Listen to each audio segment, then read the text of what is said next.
नमस्कार दोस्तों, स्वागत है आपका स्टेनोग्राफी यूट्यूब चैनल। दोस्तों आज की वीडियो हम लोग प्रैक्टिस करेंगे SSC stenographer previous year dictation का अभ्यास करेंगे, जो कि 100 शब्द प्रति मिनट की स्पीड से सभी लोग मैटर को प्रैक्टिस करेंगे। डिक्टेशन 10 मिनट लिखेंगे, उसको रीडिंग करेंगे, उसके बाद ट्रांसक्राइब करके पीडीएफ से मिला के जरूर बताएंगे कितनी मिस्टेक आ रही है, कितनी आपकी तैयारी हो रखी है। तो ज़्यादा समय न लेते चलिए स्टार्ट करते हैं। इसके अलावा अगर आपको पेड ग्रुप ज्वाइन करना है तो आप कमेंट करके पूछ सकते हैं, नहीं तो आप व्हाट्सएप कर सकते हैं। चलिए स्टार्ट करते हैं। Ready 5 second start. अध्यक्ष महोदय, आज सदन में खाद्य सुरक्षा विधेयक पर चर्चा चल रही है। मैं भी एक किसान परिवार से संबंध रखता हूँ। मेरे परिवार में आज भी खेती होती है। मुझे भी खेती का अनुभव है। मैं अपने अनुभव के आधार पर इस बिल के बारे में कुछ कहना चाहता हूँ। भारत विश्व भर में कृषि प्रधान देश के रूप में जाना जाता है। यहाँ की लगभग 70% आबादी गाँवों में बसती है और गाँव का मुख्य पेशा आज भी खेती ही है। इसके बावजूद कभी प्राकृतिक आपदा, कभी संसाधनों की कमी, कभी अच्छी फसल ना होने अथवा अच्छी फसल होने के बाद खाद्य भंडारण की समस्याओं से किसानों को आज तक मुक्ति नहीं मिल पाई है। स्वतंत्रता प्राप्ति के बाद से एक और जहां हमारा देश खाद्यान्न का उत्पादन बढ़ाने के लिए सतत प्रयास कर रहा है, वहीं सिंचाई के साधनों के विकास, अच्छे किस्म के बीज, रासायनिक खादों, कीटनाशकों के प्रयोग, आधुनिक यंत्रों और नई तकनीक के सहारे कृषि उत्पादन में सुधार दिखने भी लग गए हैं। वहीं दूसरी ओर हमारे देश में अनाज के भंडारण की जो स्थिति है वह बिगड़ती जा रही है। उस पर गंभीरता से विचार करने की ज़रूरत है। पिछले कुछ दिनों से इस सदन में इसी विषय पर चर्चा चल रही है। मैं सभी माननीय सदस्यों को बड़े ध्यान से सुन रहा था। मेरे मन में भी कुछ बातें हैं जिसे आपके माध्यम से सरकार के समक्ष रखना चाहता हूँ। कुछ दिन पहले मैं अपने क्षेत्र में गया था। वहाँ भी इस बार फसल अच्छी हुई है। हालांकि वर्षा कुछ विलंब से हुई थी, लेकिन कुल मिलाकर स्थिति काबू में है। हमारे क्षेत्र के लोगों को इस वर्ष किसी प्रकार की परेशानी नहीं होगी, परंतु संभावना यह है कि वे अगले वर्ष के लिए कुछ बचा नहीं पाएंगे। वहाँ पर अगले वर्ष बीज की परेशानी हो सकती है, क्योंकि हमारे इलाके में बीज के भंडारण की कोई अच्छी व्यवस्था नहीं है। इसके लिए सरकार को तैयार रहना चाहिए। अगर उन किसानों को कुछ मदद की ज़रूरत पड़ती है तो सरकार उस तरफ ध्यान दे। दूसरी बात यह है कि अभी खेतों में तिल और सरसों के बीज बोए जा रहे हैं। ये दोनों नकदी फसल की श्रेणी में आते हैं।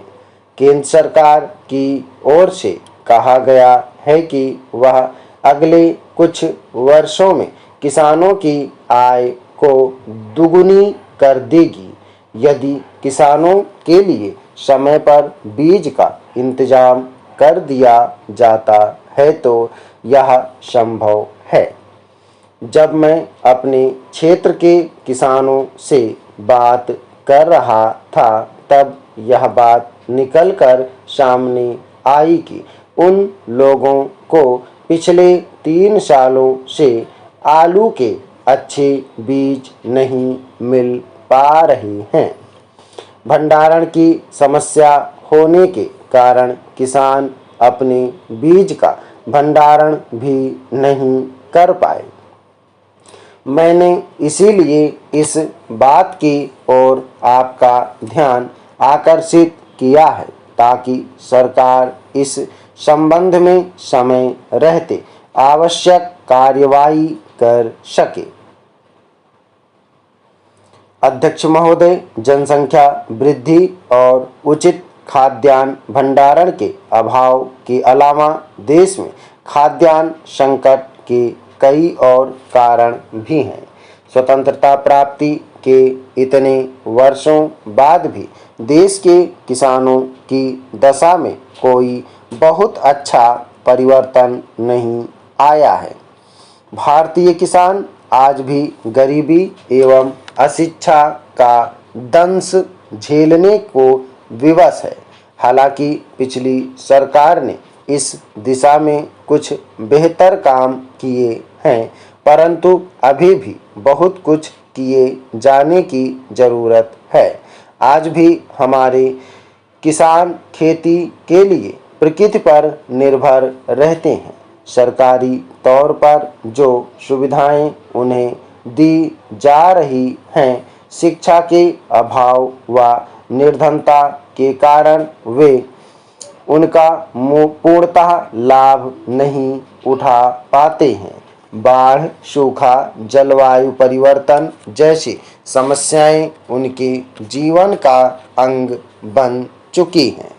इस वैज्ञानिक युग में भी वे प्राचीन व परंपरागत विधियों से ही खेती करते हैं। हालांकि अब गांव में भी पर्याप्त बिजली मिलने लगी है। हमारे किसानों को खाद्यान्नों के परिवहन की समस्या भी झेलनी पड़ती है। इस दिशा में सरकार को ध्यान देना चाहिए। महोदय, मैं यहाँ कुछ और कारणों का उल्लेख करना चाहता हूँ जिसकी वजह से हमारे देश में खाद्यान्न की कमी होती है। शहरों में भोज, पिकनिक आदि आयोजनों के नाम पर बड़ी मात्रा में खाद्य पदार्थों की बर्बादी की जाती है। इसके साथ ही भोजन पकाने की अनुचित विधियों के कारण ही खाद्यान्नों की बर्बादी होती है।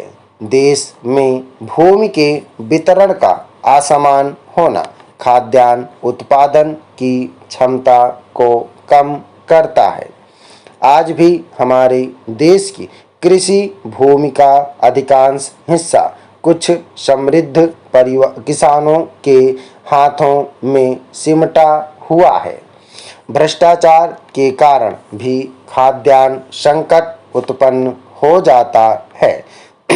भारत में कुछ लालची किस्म के व्यापारियों द्वारा खाद्यान्न की बड़ी मात्रा में जमाखोरी एवं कालाबाजारी की जाती है, जिससे कृत्रिम रूप से खाद्यान्न संकट खड़ा हो जाता है। महोदय, पिछले वर्ष कहा गया था कि फसल अच्छी हुई है और अनाज का आयात खत्म हो जाएगा। इस बार भी कहा जा रहा है, लेकिन अच्छी उपज होने के बाद भी देश में अनाज की कमी बनी हुई है। स्थिति में सुधार नहीं हो पा रही है। इस वर्ष भी सरकार में अनाज के आयात की बात चल रही है। इसका क्या कारण है? इस तरफ सरकार को ध्यान देना चाहिए। मैं आपके माध्यम से माननीय प्रधानमंत्री जी के ध्यान में यह भी लाना चाहूँगा कि वे स्वयं विभिन्न राज्यों का दौरा करें और किसानों की हालत का पता लगाएं, उपज की हालत का पता लगाएं और समय रहते स्थिति को संभालने के लिए कदम उठाएं। सुनी सुनाई बातों पर भरोसा करके बैठ जाना गलत सिद्ध हो सकता है। एक बार स्थिति काबू से बाहर हो गई तो फिर उसे संभालना आसान नहीं होगा। ऐसी स्थिति ना तो देश के लिए ना ही सरकार के लिए अच्छी होगी। मैंने एक किसान के रूप में जो अनुभव किया उसके आधार पर अपनी बात को सदन के सामने रखा। किसी भी भूल के लिए सदन से क्षमा मांगता हूं और आपको धन्यवाद देते हुए अपनी बात को समाप्त करता हूं। स्टाफ, धन्यवाद। दोस्तों, आप लोग इसको प्रैक्टिस करिएगा। सभी लोग मैटर को प्रैक्टिस और ट्रांसक्राइब करेंगे एक्यूरेट 100 शब्द प्रति मिनट की स्पीड से। सभी लोग प्रैक्टिस करें। 10 मिनट का डिक्टेशन है। मैटर को ट्रांसक्राइब करके पीडीएफ से मिलाएंगे। उम्मीद है कि दोस्तों वीडियो आपको पसंद आया होगा, तो वीडियो को लाइक कर देना और अगर अभी तक आपने हमारे चैनल को सब्सक्राइब नहीं किया तो प्लीज़ सब्सक्राइब करके नोटिफिकेशन बेल ऑन करना। और दोस्तों, अगर आप डेली डिक्टेशन चाहते हैं तो आप चाहें तो चैनल का मेंबरशिप ले सकते हैं या हमारे पेड ग्रुप को ज्वाइन कर सकते हैं। अधिक जानकारी के लिए आप हमें मेल कर सकते हैं। हमारी मेल ID है studyforstenographer@gmail.com। अपना बहुमूल्य सुझाव हमें कमेंट बॉक्स में जरूर देना। वीडियो को पूरा देखने के लिए बहुत बहुत धन्यवाद। Thanks for watching. जय हिंद, जय भारत।